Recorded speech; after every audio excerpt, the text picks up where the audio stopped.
Welcome to the Future of Beef Show, produced in partnership with Drovers and Breeder. This is the #1 podcast for progressive ranchers and feeders looking to run smarter, more profitable, next-generation operations. I'm your host, Jim Johnson, from the Brands and Barbed Wire podcast. I'm joined today by Dr. Jessica Sperber, PhD in feedlot nutrition, and Ian Wheal, founder of Breeder, a cattle tech company helping producers raise, track, and trade high-performing cattle.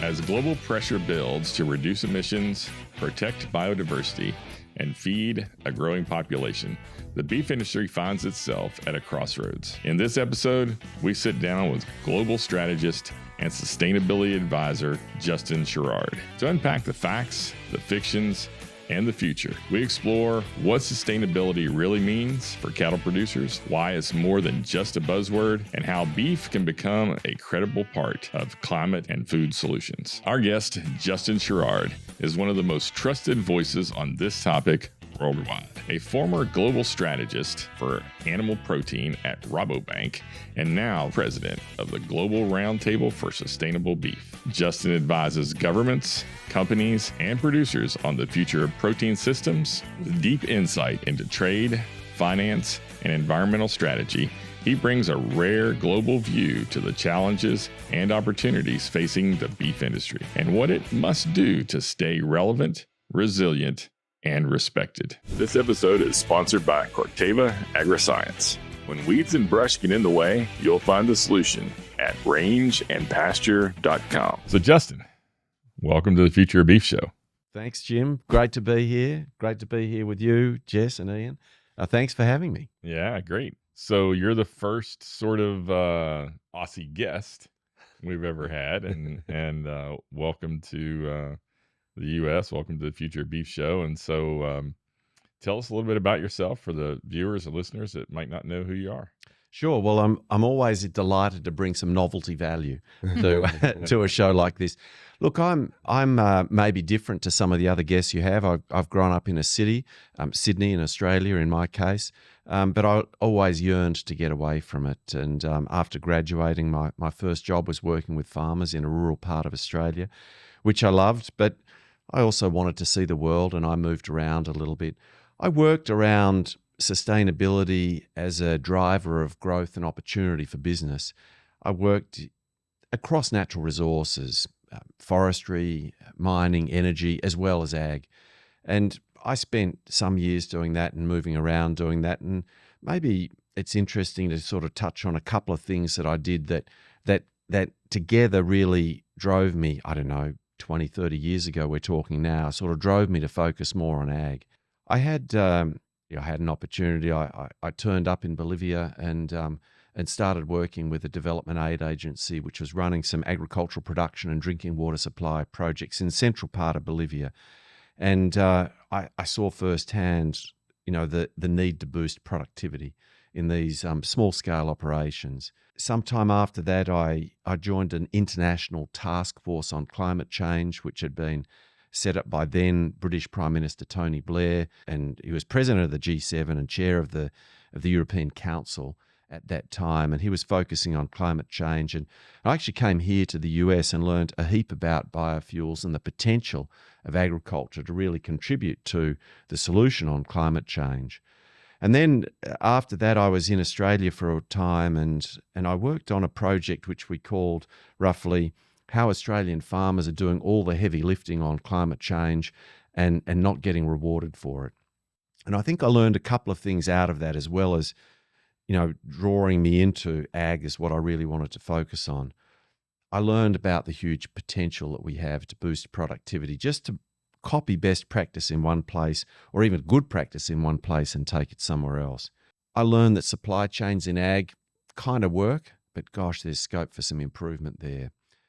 And I also learned, and maybe there's some irony being on this show today, I learned that ag is a really poor communicator outside of ag. Inside, that's a different matter. Outside of ag, we are well, let's just say I think there's still room for improvement. And I'm talking 20 years ago. I still think there's room for improvement in how we engage with audiences outside of ag. So there's some things that I learned. I decided to focus on ag. A few years after that, I joined Rabobank. It's a global bank focused on food and agri. I took on a part-time role in Australia, then a full-time role in Australia. I moved over to the Netherlands, which is the bank's head office, and I became the global strategist for animal protein. I spent a decade helping Rabobank clients identify and pursue growth opportunities created by market dynamics. I helped inform Rabobank's strategy, or in banking terms, its risk appetite around animal protein. Animal protein, all the species, right? Beef, pork, poultry, seafood as well. And I also drove a research agenda there with a great team, looking across all of the species, all of the major production regions, and trying to pick out areas of particular opportunity for animal protein companies all along the supply chain. And that was a wonderful time, but it came to an end at the end of last year. I decided it was time for me to move back to Australia, and I moved on from Rabobank in that process. And anyway, a few months later, here I am, happy to spend a little bit of time with you talking about beef today. Yeah, it's fascinating. So you also sit on the Global Roundtable for Sustainable Beef? I do. I'm the president of the Global Roundtable for Sustainable Beef. I'm a year and a half into that role.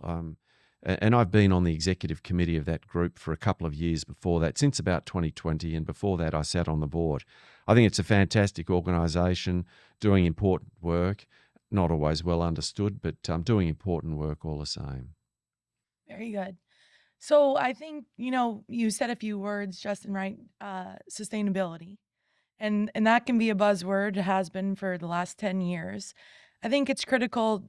Before the podcast, we were chatting a little bit to go into the importance of why we need cows on this planet, right? And the reason why we have beef production, starting from cattle as an upcycler, obviously, of grasslands. Well, you start off by saying it can be a buzzword. I actually don't feel it's a buzzword at the moment. And it worries me a little bit, because I think we're kind of at risk of stepping back into a defensive area here on this topic, which isn't going to help us. Mm-hmm. My view is that we are not going to create a sustainable food system. We are not going to sustainably feed the world's population without cattle. Cattle are part of the solution to what we need to do in the food system on this planet. And too often we're positioned as the problem. I think that's really the starting point for any conversation about sustainability. And we're talking here about beef in particular, but cattle also have a role in the dairy industry as well. So I take them together. Cattle are central to our ability to sustainably feed ourselves on this planet. From a GRSB perspective, how does that link in with what you're doing? And then when we think about the beef industry moving forward, what are some of those opportunities? I mean, you talk about how it's been negatively connotated, and there's no doubt in the industry, and look at everyone I deal with, like, usually you're trying to defend one of the arguments, but we're not even telling the positives that goes with it. Like, what do you see as those opportunities for the beef industry to really show what we can do and be part of the solution, as you say, when it comes to sustainable food systems? Well, I always start with the central pillar, which is human nutrition. I mean, that's why we're here, right? We're here to provide nutrition for the world's population. So let me throw a few numbers at you, Ian, to kind of frame where we are with nutrition in the world today. We still have somewhere around 750 million people in the world who don't get enough to eat at the moment. We have another 2 billion people who don't get enough of the right things to eat, don't get enough of the micronutrients that they need to live a healthy life and to fulfill their potential as human beings. So in somewhat technical terms, we talk about micronutrient deficiencies, but my starting point would be that nutritional piece. And, from a GRSB point of view, we're just putting the finishing touches to a piece on beef and nutrition and what role it actually plays. We want to be out there advocating around that. I feel now's a particularly important time to be doing that. But we've always got to start with the central role is to feed people, and we're providing, high bioavailability of beef is providing high bioavailability of nutrients, critical nutrients that are needed to sustain human health and allow people to live their full potential. Let's back up for just a second. Sure. Some of our listeners might not know what the Global Roundtable for Sustainable Beef is. So why don't you tell us a little bit about it? And there's also a U.S. roundtable, I'm assuming, and various ones throughout the world. So tell us, maybe back up a little bit and just tell us what that organization is and does. Okay, sure. So the Global Roundtable for Sustainable Beef has the role to drive, to lead, and to enable and to advocate for sustainable beef. That is really about the role of beef in sustaining the world's population and producing beef within planetary boundaries. It is a multi-stakeholder group. Now, what I mean is that we have representation, structured representation from all along the chain here. We have producers, so let's start there. That's a familiar space for us. We have the companies that are providing services, that are providing goods, that are providing inputs to producers. We have the beef packers, the beef processors, and the further processing industry as well. We have the retailers. We have NGOs. And we have all of those interests all along the supply chain coming together to define what is sustainable beef, which we've done through a set of 6 principles and criteria, and to set the direction and to set the pace of change in terms of meeting that. So that's the starting point. That's what GRSB is. I mean, there's plenty of detail, of course, behind that, but that's kind of the simplest version of what GRSB is. And their focus is beef. It's not an organization that is against beef in any way. And I think that's what we want to make sure that our listeners understand, that it is a proponent of beef cattle and beef cattle production. Everyone involved in the Global Roundtable is involved because they believe that beef has an important role in the future, feeding the planet and sustaining the planet itself. Yeah. Everyone sees that potential is there. That's why people join. Are we critical of beef? Yes. I'm not wanting to back away that, but not in general. We're critical because we're ambitious, that we want beef to be better. We believe it can be better. It should be better. And so it's being self-critical because we're only people involved in beef who are a part of the Global Roundtable. Are we advocating for sustainable beef? Yes, absolutely. Are we outwardly critical of the beef industry? No. Are we inwardly? A little bit. Mm-hmm. But the world is a beautiful place and it's a varied place. And some of the criticism that we have internally needs to be about, okay, you take the US, I mean, this is probably the world's most efficient beef production system right here in this country. But this is not, and you could call that a standard, but this is not the way that beef is produced everywhere. The US is actually quite, in my opinion, a lot of potential to sort of help others in other countries to learn about, really boosting efficiency here, really boosting productivity of beef production. And I think that's the sort of thing where I'm happy to say, yes, we can be critical sometimes. We're being critical of each other, all within the confines of a group that's committed to securing a role for beef in the future food system. So can we talk about, you mentioned being better, right? Like, we believe that beef can be better. And obviously not the flavor of beef, right? We don't have a flavor problem in the US. Other countries maybe, yes, but North America really not as big of a challenge. So what does it look like for beef to be better? You mentioned efficiency, right? So we could talk about that from a feed efficiency standpoint and start there. What does it look like to be better? I think a feed efficiency point of view is a good one. And then I'd also add animal health into that as well, healthier animals as well. We know the best in the beef industry watch this show. So we want to hear from you. We'll pick one listener to win this exclusive Future of Beef Yeti cooler. Follow us on Facebook or Instagram, send us your guest ideas, or just drop us a message. We'd love to hear your thoughts. You also have very low mortality rates here in general in this country, but they can probably be better and they probably should be better. But in other countries, you've got more room for improvement in that area as well. I think there's also scope to be better in terms of the management of the landscape. I think we've seen in the last 5 years here a sort of a new conversation around soil health. We use terms like regenerative agriculture, but for me it's about, thinking about soil health and the role of healthy soils in sustaining all sorts of agricultural undertakings as well, and also about providing for nature and biodiversity at the same time. For me, these are all elements of, and maybe one last point I'd say there about being better is about animal care, just making sure that all animals are well looked. It's not just about being healthy, it's about being well looked after as well. So I think in all of these areas, we've probably got some scope to be better. I'm not wanting to sound critical of what's happening in any place. I think that all ranchers that I've met, feeders that I've met, everyone cares about their animals and wants their animals to do well, to produce more, to hit the specs that they're after as soon as they possibly can.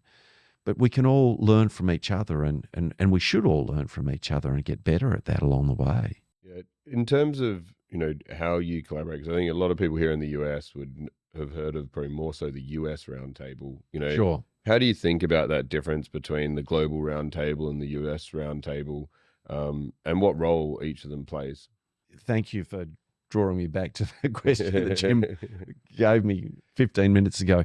Look, the Global Roundtable, if you like, sort of sits up here at this overarching level. And then we have national roundtables here in the US, also in Canada, Mexico, through South America, Colombia, Bolivia, Argentina, Paraguay, Uruguay, and Brazil. Brazil was actually the first of the roundtables at the national level.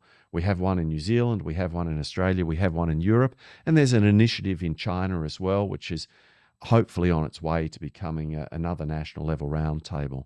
So think of the Global Roundtable as about setting the direction, trying to align progress across the different beef production regions, not aligning production systems. That's not what we're trying to do. We're trying to align on what the goals are and what we should be doing to talk about sustainable beef, because we're all doing great things here inside the industry. And one of the comments I learned, one of the comments I made earlier, because it's something I learned 20 or 30 years ago, we aren't good at talking about what we're doing outside of this industry. And so we're trying to get better at that, Ian. We're trying to align between the national levels, which is much more operationally focused. That's where you make things happen on the ground. GRSB doesn't have a particular role on the ground, but GRSB is about aligning those activities and then, importantly, that communications piece. Because, look, if GRSB, representing all those interests along beef supply chains, isn't out there talking about how good beef can be and what an important role beef plays in the global food system, who do you think's occupying that space in the conversation? Yeah, I mean, it's not a friend.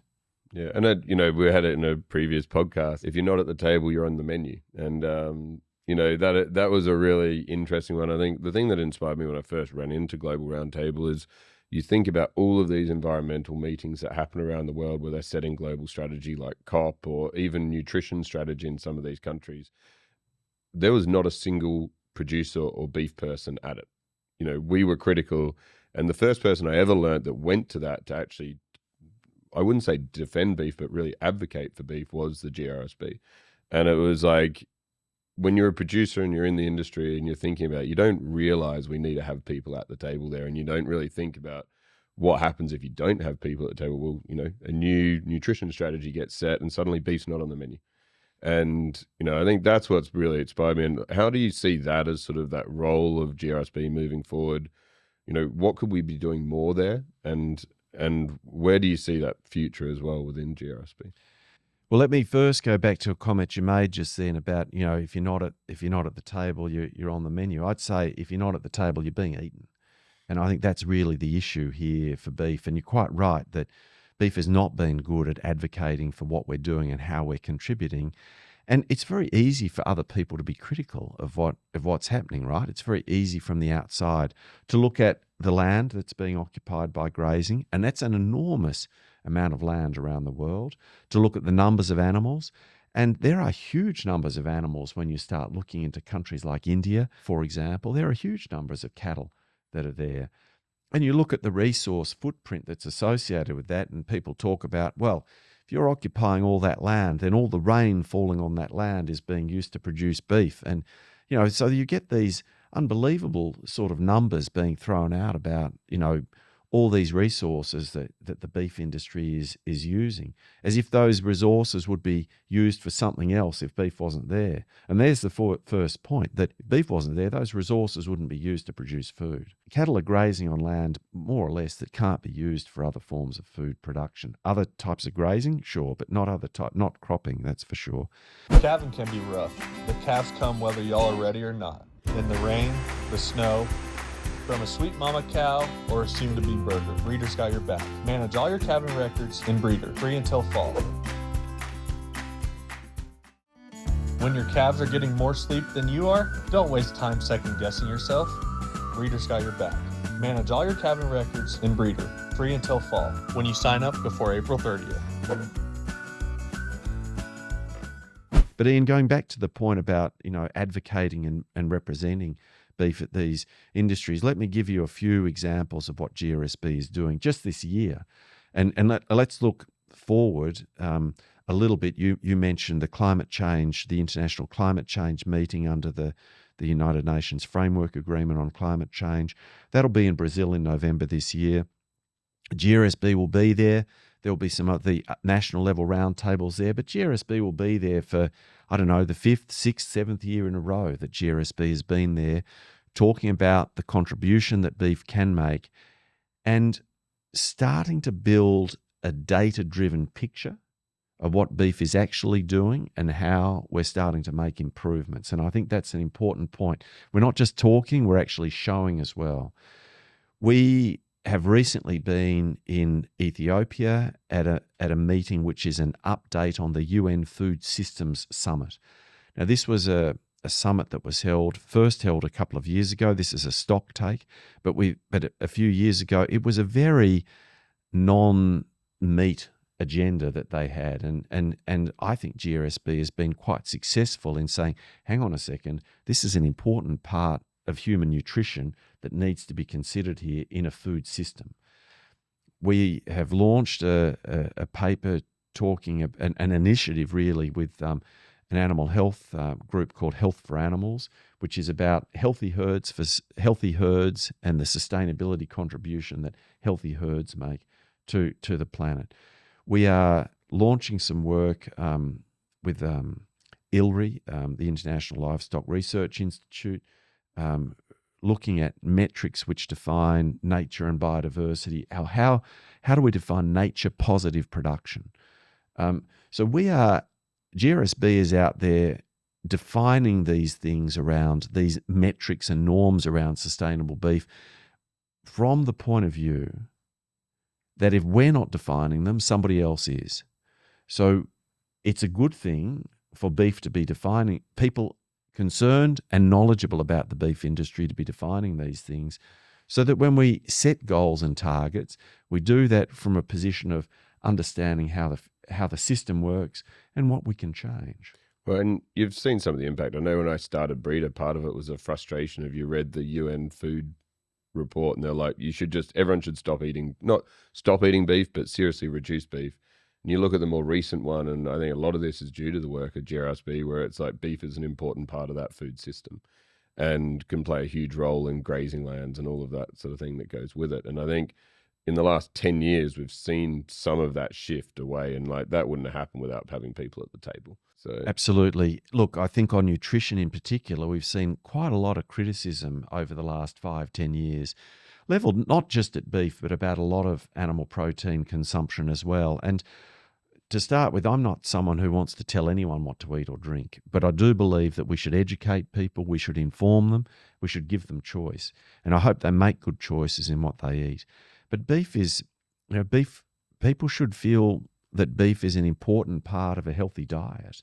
The high bioavailability of micronutrients, essential nutrients that I'm not saying you can't get them in other places, but the bioavailability out of beef and I don't want nutrition to sound like it's a chore. Nutrition it should be a pleasure in our lives. And we talk about the quality of beef here in the US. Food is there to be enjoyed. There's all sorts of cultural norms around consumption that are important as well. So we want nutritious food. We want to be able to enjoy nutritious food. Beef fits right into that. So it's interesting. It makes me think about sort of the old adage of keep your friends close and your enemies closer, right? And so I think as we look at programs like GSRB and those types of programs that allow beef to be at the table with people that we may not agree with, right? And that's the hard part. I think that sometimes we don't want to walk into a room where people might not like us, or people might have reasons that aren't founded to have an opinion on beef. And I applaud people like you and the Global Roundtable that is able to walk in those rooms and advocate for our industry. Well, Jim, let me just jump in and say the good news is that GRSB is doing it so you don't need to. Right. and that really is the role that GRSB is playing. And so that brings me to my next question is for producers that are watching or listening that are on a ranch someplace, how can they get involved? How can they participate? Or do we just sit back and let you guys handle it? So that's sort of how do we get involved in it? And why is it important to, the rancher in Wyoming that's got 200 cows? Tell us how it gets down to him. Well, let me be clear. Don't sit back and leave us to it, right? I mean, we need to hear from everyone, and we need to hear. This industry is full of diverse voices, and we want to hear all of them, because it's only by hearing all of them that we can feel that we're making representation on behalf of the beef industry. But let me also be clear that the GRSB does not pretend to represent everyone. We're advocating for sustainable beef. We've set some criteria that define that. Not everyone believes in that, and that's fine. That's what the beef industry is about. It's a broad church, as we say. But I think if people watching the show here think, oh, that sounds relevant to me, then I think the thing to do is to become active in the US Roundtable to start with. And if you have a broader perspective and a global perspective, then maybe think about joining the Global Roundtable for Sustainable Beef as well. But it's really about turning up, listening, informing yourself, sharing your opinion, and actually more important than that is sharing your good practice, sharing your good stories, and showing what you're actually doing. That's what people at GRSB need to be able to effectively advocate on behalf of this industry. We need to know what's really going on. And knowing what's going on is, okay, that's nice. We need to be able to show it. To show it, you need data. What is data? Data is just simply collecting information against a certain number of metrics. So we need to define what those metrics are. We need to start collecting the data that show the progress which is being made. That's what creates a compelling story about what's happening in this industry. I'm sitting here, I feel I'm sounding like, guys, you're not doing this. I know it's happening. But me knowing that it's happening, GRSB knowing that it's happening, that's not good enough outside of this industry.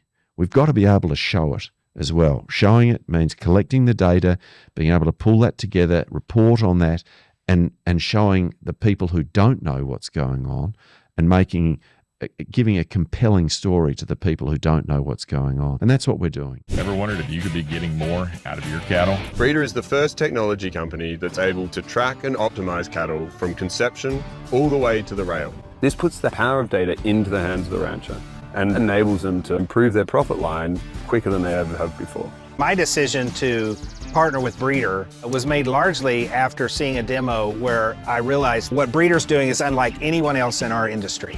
Connecting the data from the packing plant back to the feedlot, the stocker backgrounders, and the cow-calf, even connecting that data to the purebred breeder, will just open the door to improvement at a scale and a speed that we have never seen in this industry before. I believe Breeder's putting ranchers in the driver's seat. We can make breeding decisions based on large amounts of data very quickly. The calves that are produced, they have a higher cutout value, their ribeyes are more profitable, and it plays back to us. As I'm out around the country, people are asking me about Breeder, and I always recommend Breeder. It's the tool for the future. Head to breeder.co and book a demo with the team today. So how important is it for us within the beef industry to collect that data and have involvement versus someone else outside the beef industry collecting that data? Well, if you allow someone outside the industry to collect that data, I think you're opening yourself up to being misunderstood, potentially being misinterpreted, and even worse than that, being misrepresented. Well, we've seen it, the amount of some of the films that came out years ago where they're like, this is how much water beef consumes, and they're counting a drop of rain that falls on the mountains in Montana as something that could have been used elsewhere. Yep. And you're like, that's what happens when you let other people do it. As I said, I don't think we're great at communication outside of the industry, and that's exactly what happens. So, I think it's better for that story to be told by people who understand what's going on. And as I said, I don't sit here suggesting that GRSB is a blind advocate. I mean, we are critical because we're ambitious and because we believe beef can and should be better. But we're not critical because we think that there's things that are radically wrong. We're critical because we think that improvement's important. And I say that because improvement's important to boost productivity. We get into a sort of conversation here about why is this relevant to producers. Number one, improve productivity. The things that you do to get animals to target weight faster, to keep animals healthy, boost your productivity, reduce your cost for the same sort of output, which flows through to your profitability. Producers have been doing that for decades, if not hundreds of years. No one listening to this would be in the business that they're in today if they were doing things the same way that they were 10, 20, 30 years ago. Improvement is part of this industry. We're just wanting to really push it by sharing good practice and those sorts of things. Productivity improvement is the number one reason to really engage on sustainability. Number two, I'd say, improve risk management. Now, I've worked at a bank for a number of years and thinking about risk management kind of comes naturally, but let me just throw up an example, things that maybe a lot of people wouldn't be aware of, but it's happening here in the US, where in the state of California, you see some Senate bills which are requiring the disclosure of climate change information by companies operating in the state of California, companies above a certain size. The disclosure of that information about climate change or carbon footprint of those companies is about their whole operations, their whole supply chain, not just their own operations. So you start to see the finance system putting some fingers out. The SEC here in the US has also talked about doing this for listed companies. Now it's backed away from that for the time being, but that might be cyclical with where we are in politics at the moment. That may come back. It's happening in places like Europe as well. It's already happening there. It's in place. It's in place in Australia. Large companies, they need to report to show that they're managing climate risk within the scope of their operations. So being able to show that sort of thing is just about improving risk management. Why? Why do we want to do that? For two reasons. We want to maintain our access to markets, and we want to maintain our access to finance. Yeah, I think it's an interesting point. It's like so often when we're sitting here, it's like, well, if we're building a good product for the consumer, it'll all be fine. But I think sometimes we forget that there's a whole lot of other influences that can happen on this industry. And, I think that's where it's interesting from a GRSB. Like, you're talking to the UN, you're talking to, climate change, you're talking to banks. Like, there is a lot of other people that can put rules in place that if we're not at those tables, will impact the consumer's ability to be able to buy beef. I agree with everything you say, but you've missed one critical group there, and that is the marketing department at grocery stores and in food service companies, because nobody defines what fits where in the meat case at a grocery store or what fits where on a menu in food service than the marketing teams who believe this is what drives the foot traffic that comes to the store that makes the difference to the profitability. You sort of think, oh yeah, but they're food people, don't they understand it? Well, I hope they do. But again, is hope an effective strategy in any business? I don't think so. Sorry, I'm asking a question and answering. You can also feel free to answer it if you disagree. But hope's not a great strategy, right? They're asking questions of consumers, what do you think's important, et cetera. And consumers are coming back and saying, these are the things that are important. But generally, they're not asking questions with a blank piece of paper, right? They're already thinking, the use of hormones, the use of antibiotics. Right? Do people think that's a good idea? Do consumers think that's a good idea or not? They get some data back on that. No one thinks, if you don't understand food production Everyone likes no, right? Gluten-free, no hormones, no antibiotics, lactose-free. These things sound good if you don't understand the role that these parts of what happens in the food system. Yeah, I suppose we always assume that the people marketing our beef product grew up on a ranch, understand our story, aren't listening to the same news that people in Los Angeles and New York or whatever it is that are trying to do it. And I think, it's a good point, right? At the same time, you never really think about it like that. If they're selling beef, they should understand it like we understand beef, but possibly they don't. Probably They don't. Yeah. I always find it fascinating that a lot of nutritional advice comes from doctors who are not nutritionists, right? And I think that's always interesting. Not that there's anything wrong with doctors, but it's fascinating that they say, well, you should not eat this or you should eat this or whatever. And none of that, they don't have a nutritional background to make those decisions. But let me pick up on that point for a second, because, this is another area where we need effective advocacy to make sure that we've got information from nutritionists that is informing the development of nutritional guidelines, dietary guidelines. Governments around the world all publish dietary guidelines. You want to make sure that you've got people who understand beef and understand the role of beef, a nutritional role and nutritional value of beef, representing beef in those settings where dietary guidelines are fixed. If they're not doing it, well, who is? And then again, you're sounding a little bit like my strategy is hoping that those people understand beef. And I'm not convinced that's a good strategy at all. I think that brings up a good point, right? Especially for the U.S. structure.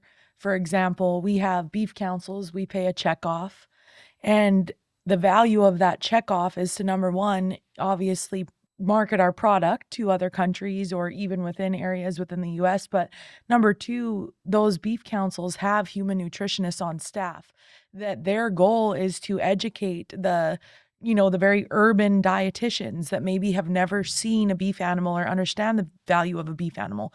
They also go in and do beef in a healthy diet training for nurses and doctors at different medical centers across the country, right? And so, I think that it's critical that producers understand where their checkoff dollars are going. And, as a U.S. beef industry, I think we've done a great job of that is, hey, this is what we're doing. And we're trying to educate those who are supposed to be selling and recommending our product, but maybe don't know anything about our product, right? Our product obviously being beef. The side where Global Roundtable comes in is where is that in the other countries of the world who are huge beef producing countries, but do the doctors and nutritionists and dietitians in those countries understand the value of beef in a healthy diet? You're right. And first, on a couple of points, I think that you're well represented here in the US. Mm-hmm. I think what GRSB adds there is perhaps a somewhat more independent perspective on that. I think there may be a tendency to say, well, that's the beef checkoff, that's a marketing program, and you're coming here as a marketing program to give me nutritional advice. I think I know where you're coming from. I'm not saying that they don't understand that. It's about, communication is about being able to present the facts in a compelling way. And you're absolutely right that there are many other countries, and there are these global initiatives that are sort of all trying to define what role different foods play in diets, etc. Gosh, you can sit back and say that's madness to try and tell people around the world what they should eat, any more than I'd try and tell the three of you what you should be eating.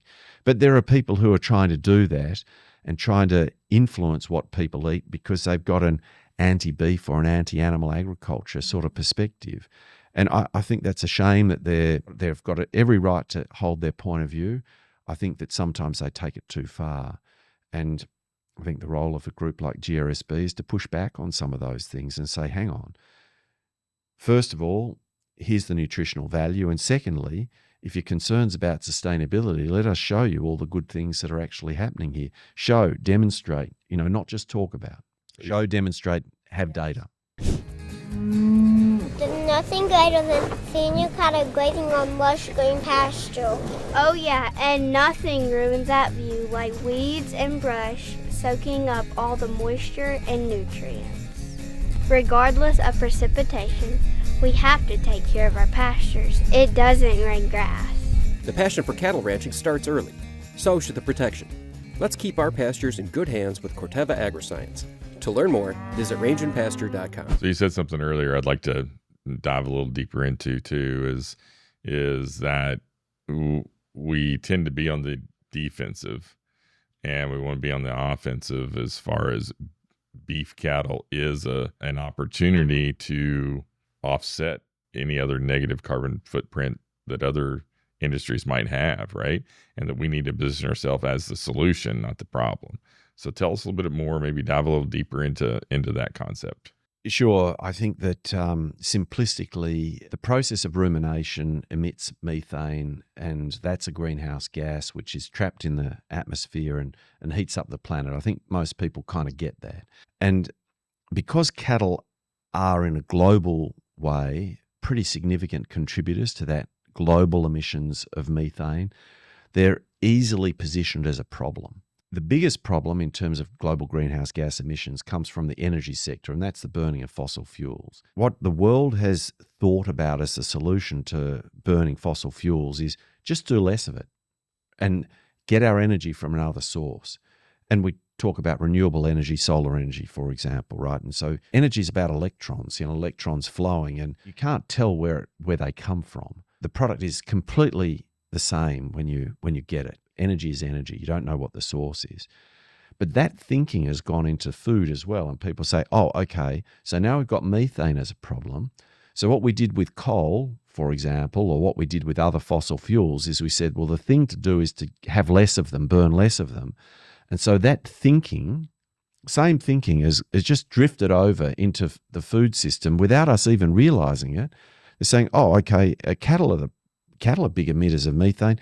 Well, we just have less of them, and we just substitute with other food. But the food system doesn't work like that because what you eat, a diet, is not just calories. It's not just vitamins and minerals. It's not that. There's a cultural association. There's an enjoyment that comes with it, and there's different diets for different people at different stages of their life and different lifestyles. So that's how we've been positioned as a problem. But I think the opportunity for us now is to flip that whole thing around and say, you know what? The world is not going to achieve its goals to reduce greenhouse gas emissions to net zero without cattle, without the way that we manage cattle. We're not going to get there for two reasons. One, we have the opportunity to reduce methane production from the beef and from dairy supply chains. There are things we can do to boost efficiency, just simply thinking about feed efficiency, for example, and many other things in the breeding part of the chain. There are things that we can do that producers do today. We can speed them up. We can keep taking emissions out of the system. We don't need to, I'm not changing cattle numbers here. I'm holding cattle numbers steady. I'm just taking emissions out of the system. There are things that we can do, and those things are all about boosting productivity. Some of the lowest cost ways of reducing emissions in the world at the moment are actually around animal health. Just keeping those animals healthy, you know what that means for days on feed, right? To get them to target weights, just keeping them healthy, increasing vaccination rates in other countries. These are some of the easiest things we can do to reduce emissions. But beyond that, there's the land mass. 2/3 of agricultural lands in the world are used for grazing animals. And if we are not thinking about how carbon is cycled through that land, then we're going to miss out on the opportunity to reduce greenhouse gas emissions. And what scientists say, is to bring them down to a level that, allows us to continue enjoying life in a reasonably safe way. And it's that access to land that ranchers have as stewards of the land and the history they have as stewards of the land. And it's simply about making some adjustments there to ensure that we change the carbon cycle and start storing more carbon in the landscape there. And it's only in the land that ranchers are using that we really have the opportunity to change that. So if we're not doing it, if those guys aren't doing it, well, what's going to happen? And some of the criticism here there was like, we'll take cattle off and then you'll still get the carbon into the grass and you won't. But I think we had Jeff Goodwin on a while ago, and it's like, it's really interesting. If you don't have something grazing that grass, it doesn't grow, it doesn't drive root growth, it doesn't drive a lot of stuff that needs to happen. And I think that's the bit that a lot of people miss is like, you need the cattle there to drive the nutrients, to drive the grazing, to help the grass grow, to drive the root systems, which captures all of that carbon. And I think we haven't been good at telling that story either, because the argument we hear is, we'll just get rid of the cattle and then you'll do better. Well, you don't actually. It stops sequestering carbon after a while. So. You're right on two things. I mean, I think cattle are important in that whole biological system that we have there, right? That's what we're talking about. But on top of that, you need land management. You know, the idea, I mean, you take the cattle off and you don't have land management, right? What's happening with that land? You've got all sorts of socio-economic issues to deal with, but it's not like the land is going to be actively managed if you take the ranchers off it. So how are you going to actively manage it? And at the moment, we have an opportunity to actively manage it with ranchers who are producing food. And I think that's what we should be focusing on, and we should be enhancing that, helping ranchers to understand what they can do and recognise and rewarding them for the steps that they are taking if they are tinkering with this biological system and storing more carbon in the landscape as a result. Storing it in vegetation, storing it in the soil. I'm not wanting to go into the detail there, but that's what we've got to do. There's nothing greater than seeing your cattle grazing on lush green pasture. Oh yeah, and nothing ruins that view like weeds and brush soaking up all the moisture and nutrients. Regardless of precipitation, we have to take care of our pastures. It doesn't rain grass. The passion for cattle ranching starts early. So should the protection. Let's keep our pastures in good hands with Corteva Agriscience. To learn more, visit rangeandpasture.com. Another question: how do you address the folks that might say, you know, methane from beef production is such a small percentage of the total greenhouse gas that gets produced in the world? Can we really make a difference with beef production, considering it's, you know, such a small percentage? Like, I think last time I looked it up, like agriculture was 5% or something like that, and beef production was even a smaller percentage than that. So can producers really affect greenhouse gas and emissions globally? And are the other issues too big to overcome? Look, there are other things that are bigger, that's for sure, Jim, but I think there's a risk in sitting back and saying, look, we're kind of small here, therefore we'll do nothing. If you do nothing, then the chances are that somebody else comes along and starts telling you what to do, because the challenge of reducing global greenhouse gas emissions is significant, and all parts of the economy really need to contribute to that. So I say, you know, the option that we have is to say, well, sit back and see how long we can get away with inaction. I don't think it's a good approach for two reasons. One is someone else will come and tell you what to do, and it's unlikely they'll understand the system. The second is we'll miss out on the opportunities to capture new revenue streams potentially as you start to see a price being put on those things. And maybe add a third one, which is the things that we're doing at the moment in the beef system to reduce greenhouse gas emissions also boost our productivity, also improve our risk management, also help us access markets, also help us access finance, also help us build a database which creates a virtuous circle that helps us to further improve productivity down the track and builds that quantitative story of what we're actually doing here. So you're missing a trick, and you're risking that somebody else is going to come along and tell you what to do in ways that might be fine, might not be. Again, it's that question of, do you believe in hope as a strategy? Hope those people understand it, and hope what they tell you to do is kind of more or less what you had in mind anyway. Yeah, I think it's largely us figuring out as an industry what best management practices are, because best management practices are obviously going to be the most profitable for your operation, right? They are going to provide the animal this much water, this much feed. If you have the more feed efficient animal, it's going to take less feed for the same pounds of gain, right? And all those different things. But if we can come to a conclusion as an industry, and obviously that will change based on geographic location and across the world, but if we can figure out best management practices, have better care of our animals, and make healthier animals, we all win at the end of the day. And so I think it's all these small little adjustments that you can make in your operations. And I'm not saying that we need to completely reduce enteric methane production, because we don't. We do not have a ruminant animal if you completely get rid of enteric methane production. But there's all of these little adjustments that can be made. And when you add up all the little adjustments across the beef supply chain, we come out with a very positive end result. But it's a whole bunch of little things that add up to have one big impact. Which Which is interesting though, because you think about it, like, and you look at productivity in agriculture over the last 50 years, and we're producing as much beef now, and we're way from the peak of cattle. Mm-hmm. But yet we still had all of this attack on the industry. I think the other part of that is producers are going to do that.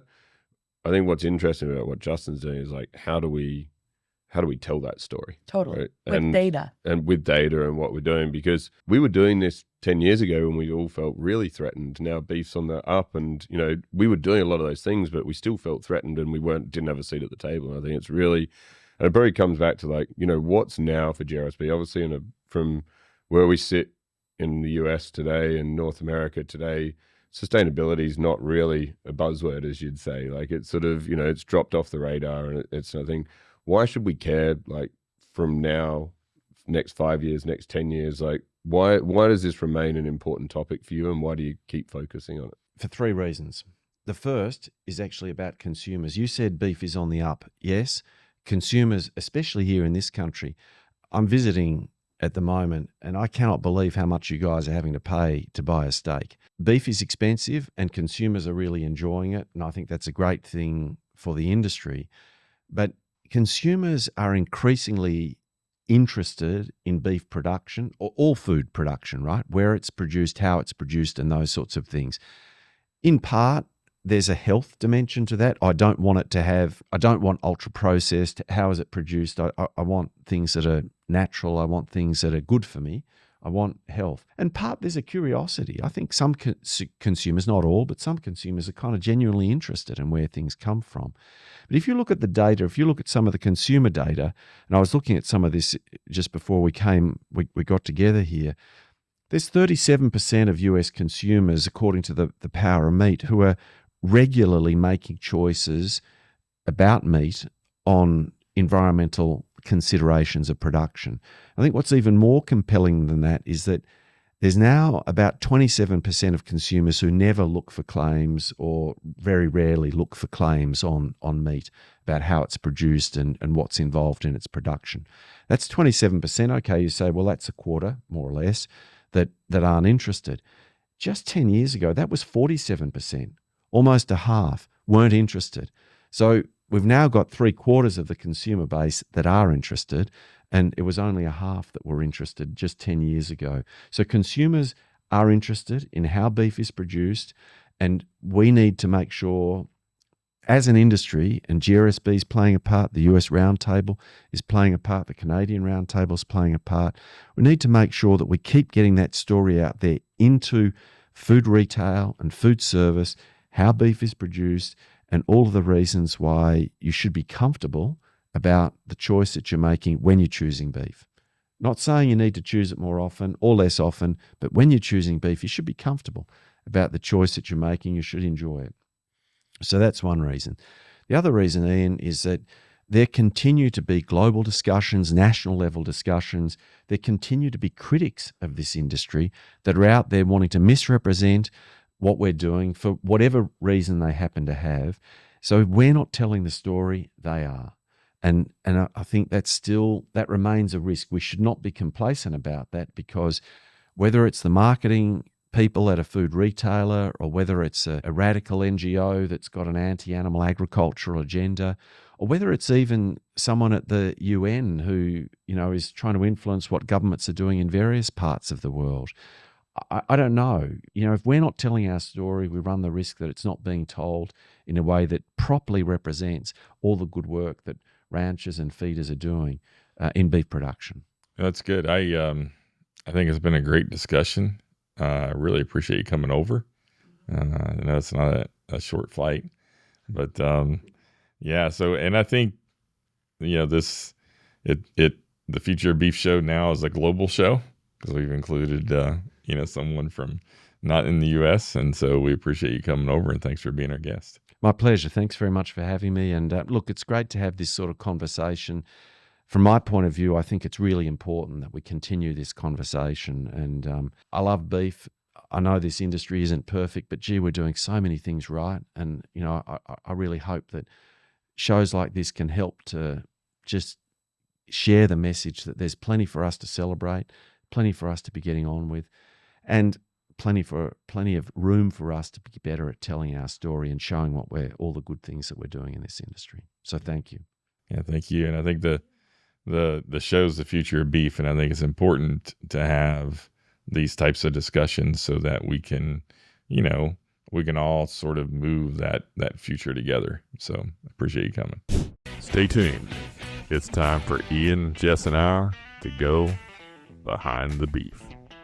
All right, so that was a really interesting episode. Yeah, really interesting. It's a topic that if we don't talk about it, it's one of those things that gets pushed to the back. And so it's important that we keep the dialogue going. And I think it's really important when you listen to what GRSB is doing. We get so stuck in our own industry sometimes that we forget how many influencers and outside influencers are out there that we need people like GRSB to be representing. And I think, Justin's very eloquent and he speaks very well as well, which makes a big difference. You need people like that advocating for you. But yeah. I think it's critical, some of the points that he brought up, and beef is already great, but how do we make ourselves better? And we always need to be looking forward in the future of beef, right? We're talking about how do we get better? And so every little impact or every little shift in production helps us get better. And it's not just that we're trying to reduce enteric methane production, which is what many believe is what the whole goal of sustainability is, but sustainability is really like production efficiency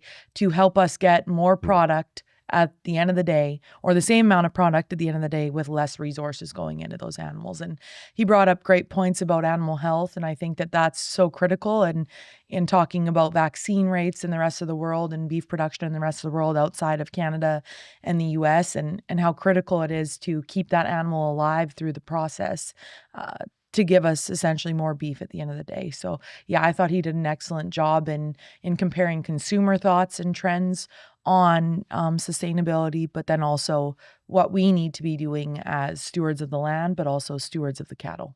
Yeah.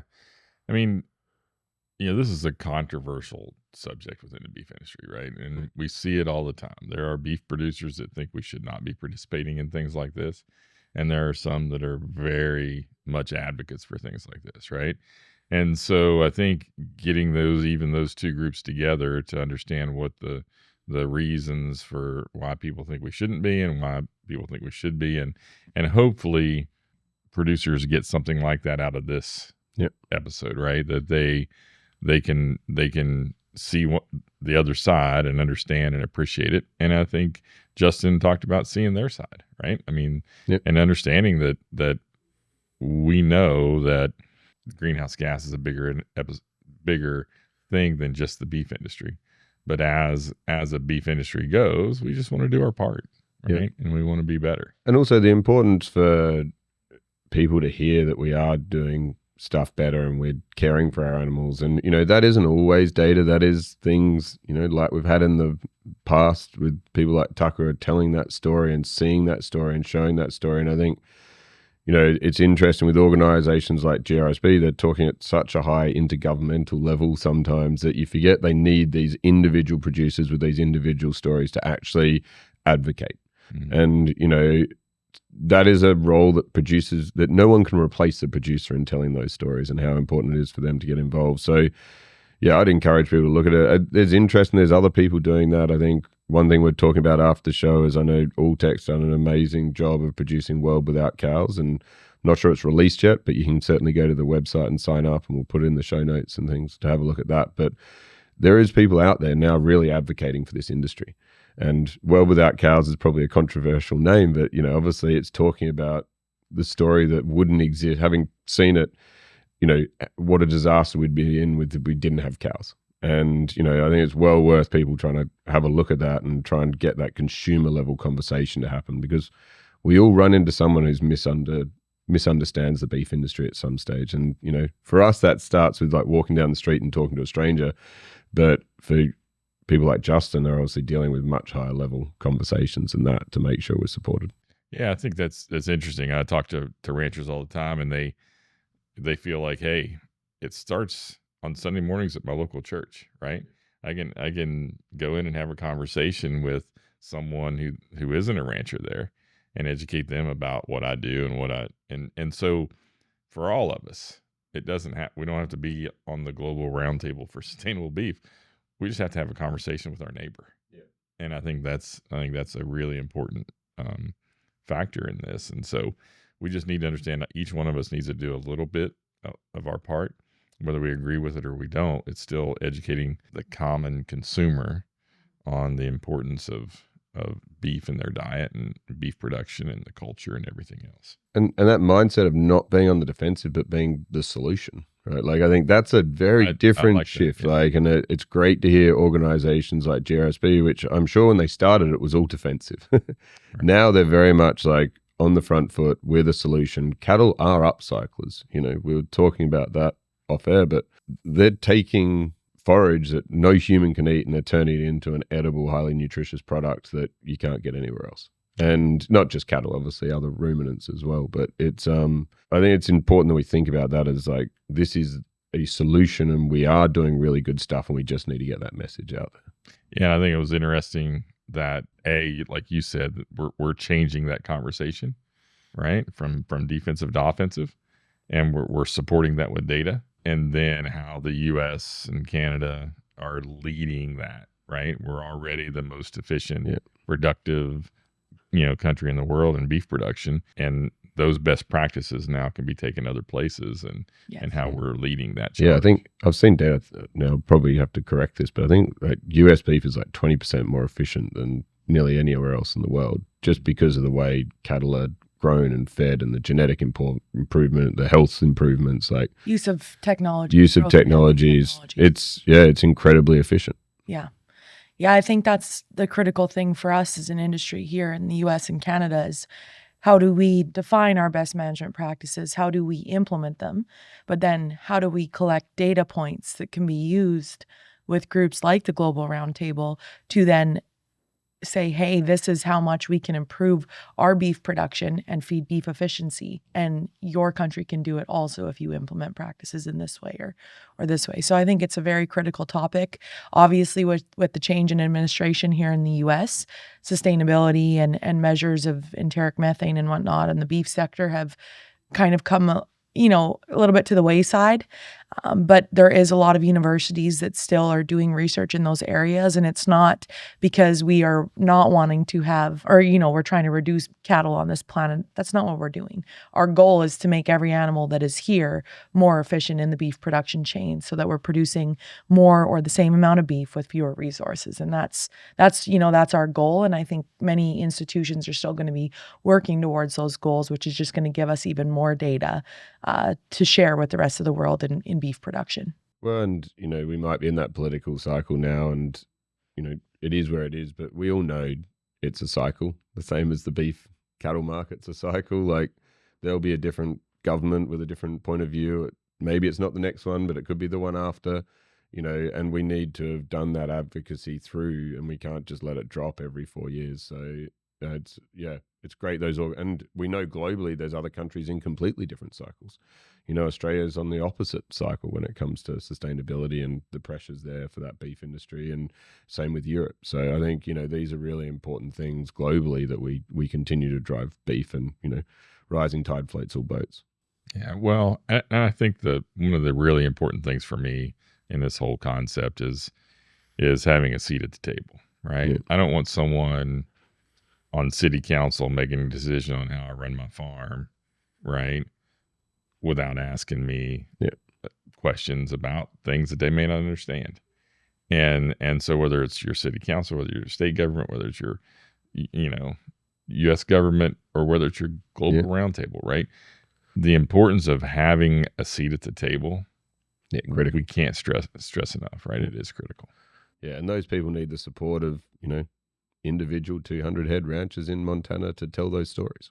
That's it for this episode of the Future of Beef Show. And a big thank you to our guest for joining us and sharing their experience and insights on this topic. Hit the subscribe button for more great episodes like this one.